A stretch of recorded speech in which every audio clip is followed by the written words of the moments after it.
question de la confiance autour des crédits carbone est cruciale. Aujourd'hui, le marché reconnaît 5 grands principes définissant la solidité des crédits carbone.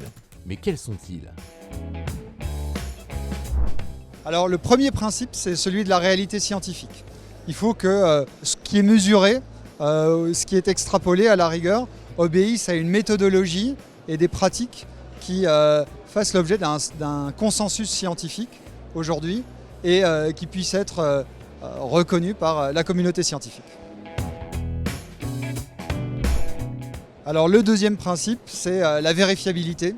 Il s'agit de ne pas déclarer n'importe quoi, il s'agit qu'une fois qu'un crédit carbone ait été déclaré, qu'on puisse revenir sur le terrain, comprendre comment ce crédit carbone a émergé, quelle est la méthodologie qui y préside, et en fonction de ce qui a été déclaré ou ce qui est observable, est-ce qu'on peut vraiment prouver que ce crédit existe.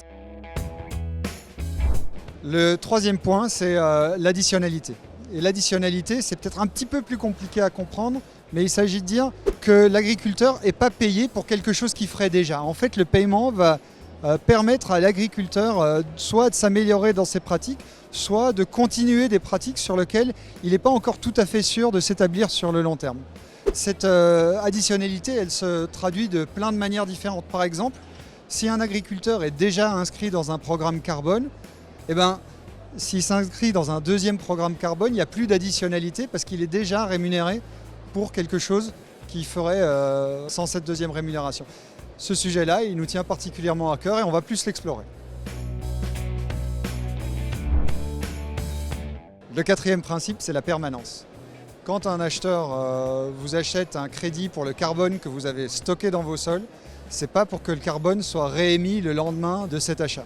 Et donc on va s'assurer par des mécanismes incitatoires que le crédit carbone couvre une forme de permanence, assure que le carbone va rester stocké dans les sols pendant un temps long. Alors selon les programmes, ça va différer. Pour l'agriculture, il peut s'agir de 5 ans, 10 ans, 20 ans. Pour la foresterie, il peut s'agir de beaucoup plus longtemps, comme 100 ans. Et le cinquième et dernier point, c'est un principe d'unicité. Il faut que quand un certificat carbone est vendu, il ne soit pas vendu 2 fois. Et donc à tout moment, le crédit carbone est maintenu sur un registre. Il n'y a qu'un propriétaire à la fois pour le crédit carbone.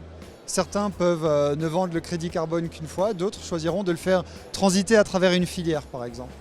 Mais à tout moment, il n'y a qu'un seul propriétaire du crédit carbone.